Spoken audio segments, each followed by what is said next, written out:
네, 안녕하십니까. 반갑습니다. 정재욱 변호사입니다. 좋은 말씀들 많이 주셨고요. 저도 이제 아까 전에 일단 가상자산 관련해서 규제에 대한 아쉬움을 업계에서도 이야기해 주셨고, 또 박주원 변호사님께서도 잘 이야기해 주셨는데, 좀 점진적으로 좀 바뀌어가고 있다고 생각이 듭니다. 저도 그 작년 8월부터 이제 금융위원회에서 이제 금융규제혁신회의가 만들어져 가지고요. 그 디지털 혁신 분과가 설치됐고, 그 분과에서 그 민관합동 TF 형식으로 해가지고 법제도 정책들을 전체적으로 조율하고 만들어가고 있습니다. 그리고 대표적인 게 이번에 만들어졌던 가상자산 이용자 보호법이라고 볼 수가 있고요.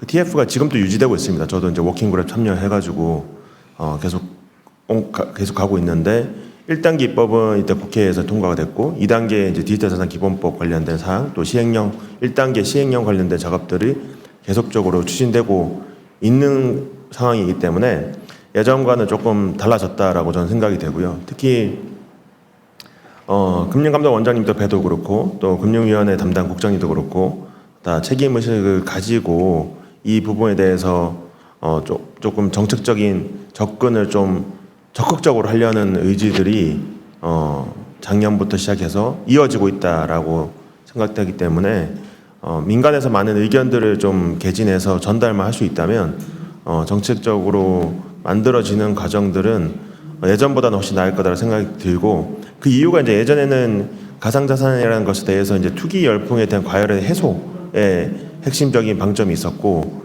나머지 사항에 대해서는 일단은 지켜보자, 그리고 어떻게 보면 방치라고도 볼 수가 있는 거죠. 그렇게 했었는데 작년에 테러나 사태, FTX 사태를 거치면서 더 이상 방치만으로 안 되겠고, 이 시장의 업자 관점에서 그렇고 투자자 관점에서도 그렇고 일종의 룰이 필요하다는 공감대가 형성이 돼서 계속 진행이 되고 있는 것 같습니다. 그래서 많은 부분이 바뀌지 않을까라고 생각이 됩니다.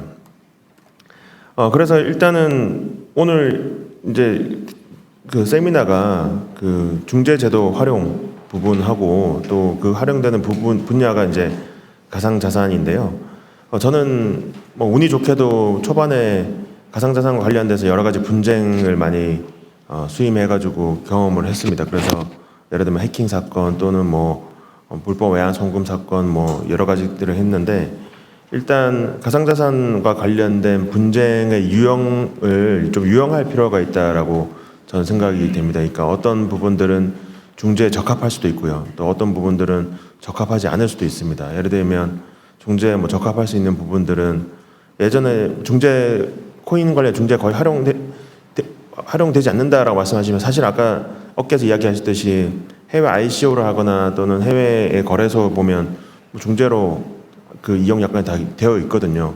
그걸 활용을 안 하고 있을 뿐인 것이지 실제로는 중재를 활용하도록 되어 있습니다. 근데 그것들이 예를 들면 내가 한 300만 원, 400만 원 손실을 봤는데 중재로 해결하기가 일반인 입장에서 쉽지가 않거든요. 그래서 안 하고 있을 뿐인 것이지 실제로는 하려면 할 수도 있는 사건들이 존재를 합니다. 또 다른 한편을 생각해 보면 이제 원장님 말씀대로 이게 국민적 의식 개선도 이루어져야 될 거고 제도적 개선도 이루어져야 될 건데, 좀 단기적으로 조금 생각을 해보면 이용 약관 부분도 이용 약관 부분이지만 사실은 상장할 때 이제 표준 계약서라든가 또 지금 거래소도 연합체들 닥사 같은 게 만들어져 있지 않습니까? 그러면 예전에 보면 그 실명확인 입출금 개정 관련해가지고도 발급할 때 은행연합회에서 이제 예를 들면 평가 업체들의 평가를 거칠 것 이런 것들을 공고 사항으로 넣어놨었거든요. 그러면 자연스럽게 거래소 입장에서도 예를 들면 평가 업체의 평가 결과 또는 법무법인의 의견서 이런 것들을 받도록 하고 있거든요. 그런 것과 유사하게 지금 업계와의 소통을 통해서 일정한 중재에 대한 것들도 상장할 때 상장 계약에서는 중재를 활용할 수 있도록 한다든지, 왜냐면 중재 합의가 꼭 필요하니까 그런 부분에 대한 개선이 필요하지 않을까 싶습니다. 근데 다만 이 대전제는 이런 분쟁의 유형들이 어떠한 유형들이 있는지, 지금 형사 사건에 대한 분석은 그 블록체인 법학회한 이정엽 회장님이 좀 분석을 해놓으셔가지고 판례백선도 나오고 했는데, 그게 유형화돼서 이제 이게 통계 자료라든가 그런 분석들은 아직은 많이 이루어지지는 않는 것 같거든요. 그래서 그런 부분들을 통해서 어떤 부분에 대해서는 중재 활용하기 좋고 어떤 부분 중재 활용하는 게 좋지 않다. 뭐 아니면 이거는 뭐 집단 소송하기 좋다. 이런 것들이 조금 분석이 되어야 좀 설득력이 있지 않을까 그런 생각이 듭니다. 그리고 이제 향후에 이제 가상자산과 관련해서 분쟁이 이루어지는 지점을 결국 알려면 그러니까 국내에 있는 가상자산에 대한 법제를 인식하는 것이 중요한데 아까 박주현 변호사님 처음에 이야기했듯이 사기로 사기나 이제 예를 들면 자본시장법으로 의혹을 적극적으로 했어야 되는 거 아니냐 하는데 공감되는 부분들이 상당히 있긴 합니다. 왜냐하면 자본시장법이 적용될 수 있다는 가능성을 계속적으로 끌고 오고 있지만 실제로는 법원에서는 몇몇 판결들을 의해서 이제 뭐 거래소 코인이나 이런 것들에 대해서 투자계약 증권성이 부정되긴 했거든요. 근데 그거를 금융당국 입장에서 적극적으로 어떻게 할 것인가의 문제는 여전히 좀 잔존하고 있는 것 같은데 어찌됐든 현재의 법 제도를 살펴보면 결국에는 일반적인 형법, 자본시장법 이런 거 적용 가능은 하긴 한데 자본시장법 같은 경우는 좀 애매하다 뭐 이런 정도일 것 같고 그리고 기존에는 특정금융정보법에 따라 가지고 자금 세탁 부분에 한해서 자금 세탁 의무를 이런 빗썸이나 업비트에 부과를 하고 그런 사업자들이 누구인지를 신고해라 정도만 있었던 것이지 가상자산에 특화된 룰이 있었다고 좀 볼 수는 없었습니다. 근데 그러다 보니까 대부분의 분쟁들이 결국에는 이용약관에 따른 민사적인 분쟁 또는 형사적으로 이게 사기인가 또는 유사순행인가 이런 정도의 분쟁이 일어났다라고 생각이 되고요. 다만 이제는 가상자산 이용자 보호법이 통과가 돼서 내년 7월 되면 시행이 되잖아요. 근데 그 내용들을 조금 살펴보면 향후에는 분쟁들이 조금 다른 측면에서도 이루어질 수도 있겠다라는 생각이 듭니다. 뭐 대표적으로 고객 예치금 예치 신탁 관리 의무가 들어와서 이제 주식 시장과 비슷하게 내가 원래 주식 사면 증권사에서 내가 돈을 입금해서 주식을 사면 그 돈이 증권사에 갖고 있는 것이 아니라 한국증권금융으로 가서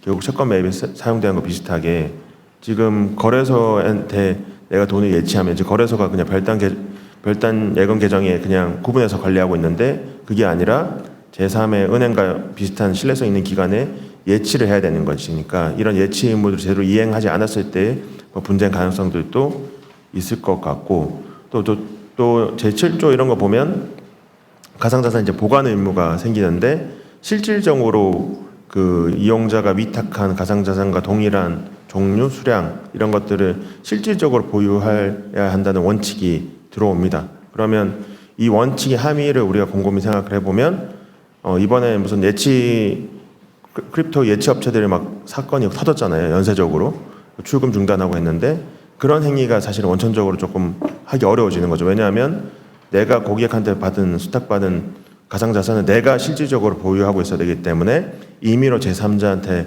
맡겨서 재위탁을 하기가 조금 어려워지는데 그러면 이 재위탁을 했을 때 분쟁들도 이제 발생할 가능성들이 있다라고 생각이 됩니다. 그리고 아까 이제 그 이야기 잠깐 나왔었는데 해킹 전산장애 사고 관련돼서 보험 가입해야 되고 공제 가입해야 되는 거 의무가 들어오긴 했습니다. 다만 이제 전자금융거래법처럼 이제 이게 뭐 해킹이나 전산 사고에 대해서 뭐 무과실 책임이라든가 입증 책임 전환 규정들은 아직 들어오지 않았기 때문에 여기에 대해서는 여전히 조금 이용자 관점에서는 좀 소송을 통해서 보호받기는 좀 어려운 상황이 예상이 되고 다만 조금 달라지는 부분은 현재까지는 지금 아예 가상자산에 대한 이런 사고에 대한 손해배상 책임 보험은 가입되어 있지 않거든요. 대부분 가입되어 있다고 홍보되는 것도 또 개인정보 보호 유출에 대한 그 보험에 가입되어 있는 것이지 보험사에서 아예 지금 가상자산 사고에 대해서 보험 상품이 없기 때문에 가입되어 있는 거래소가 있을 수가 없습니다. 그래서 다만 이런 규정이 들어옴으로 인해서 향후에는 보험사에서 이런 보험을 지금 개발하고 있는 것으로 언론 나오고 있거든요. 그래서 개발해서 나올 거기 때문에 이런 보험금 청구와 관련된 분쟁도 충분히 우리가 예상할 수 있다라고 볼 수가 있을 것입니다. 그리고 이제 나오는 것이 이제 미공개 정보 이용 행위, 시세 조정 행위, 부정거래 행위에 대해 등이 세 가지가 불공정 거래 행위로 규정이 됐고 빠진 거는 이제 시장 질서 교란 행위, 그러니까 주식시장에 있는 그것들은 아직 포함되지 않았다. 그래서 이 불공정 거래 행위가 이루어졌을 때 그 불공정 거래 행위로 인해서 피해본 사람에 대해서는 당연히 손해배상 책임을 부담한다는 규정이 있기 때문에 집사선호 규정은 빠졌지만 여기에 대해서 손배 책임과 관련된 분쟁들이 발생할 가능성이 매우 이제 향후 있을 것 같고요. 또 하나 특징적인 거는 법 10조 5항이 나오는 건데 자기 또는 그 특권자가 발행한 코인을 취급을 못하게 되어 있습니다.